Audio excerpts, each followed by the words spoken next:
सारी की सारी सड़कें प्रियंका गांधी के गाल जैसे जरूर बना देंगे। अरे ये मार्लिना, ये तो सिंह बन गई भैया, चेहरा ही नाम बदल दिया।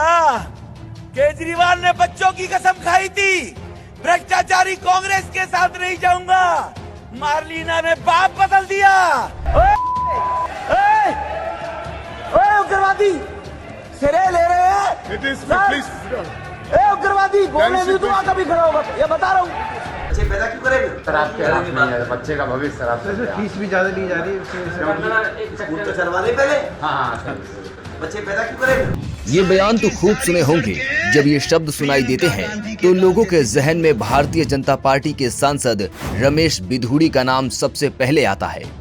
उनकी पहचान उनकी विवादास्पद टिप्पणियों और बेबाक बयानों से है, लेकिन राजनीति में वे सिर्फ विवादों के लिए नहीं बल्कि अपनी पकड़, संघर्ष और मेहनत के लिए भी जाने जाते हैं।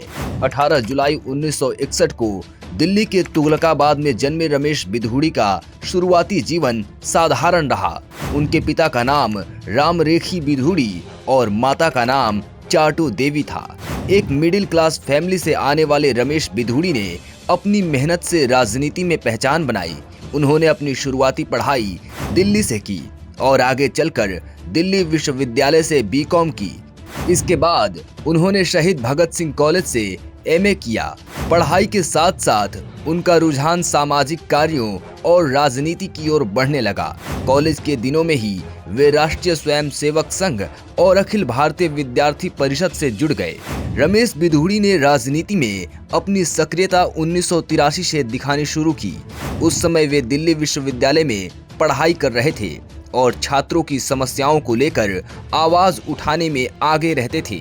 वे दिल्ली विश्वविद्यालय की कार्यकारी परिषद के सदस्य चुने गए। हालांकि राजनीति में उनकी रुचि बढ़ रही थी, फिर भी उन्होंने करियर के रूप में वकालत को चुना। उन्होंने मेरठ के चौधरी चरण सिंह विश्वविद्यालय से LLB की और दिल्ली हाई कोर्ट में बतौर वकील प्रैक्टिस की।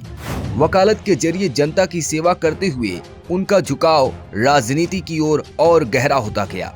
1993 में रमेश बिधूड़ी ने पूरी तरह से राजनीति में अपना कदम रखा। वे बीजेपी के साथ जुड़ गए और पार्टी के लिए कई तरह की भूमिकाएं निभाई।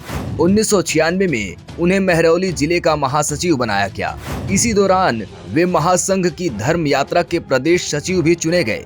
उनकी मेहनत और नेतृत्व क्षमता को देखते हुए उन्हें 1997 से 2003 तक बीजेपी का जिला अध्यक्ष बनाया गया। इस भूमिका में उन्होंने संगठन को मजबूत किया और पार्टी की नीतियों को जनता तक पहुंचाने का काम किया। तुगलकाबाद क्षेत्र में उनकी पकड़ मजबूत होती गई और वे बीजेपी के भरोसेमंद नेताओं में शामिल हो गए।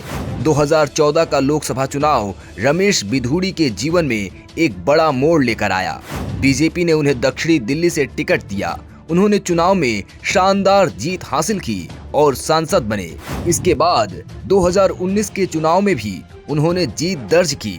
उनकी छवि एक मेहनती और तेज तर्रार नेता की है।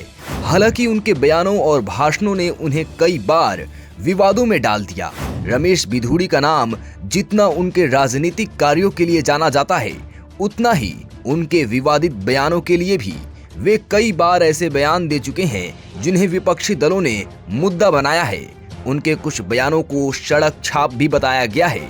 हाल ही में उन्होंने दिल्ली के मुख्यमंत्री आतिशी और प्रियंका गांधी पर बयान दिया था, जिसके बाद जमकर आलोचना हुई। विवादों में घिरे रमेश बिधूड़ी पर पार्टी का भरोसा कम नहीं और इस बार दिल्ली कालिका जी विधानसभा सीट से सीएम आतिशी और कांग्रेस की अलका लांबा के सामने टिकट दिया है। देखना दिलचस्प होगा कि क्या महिला प्रत्याशियों के आगे रमेश को हार का सामना करना पड़ेगा या फिर वो जीत का झंडा लहराएंगे।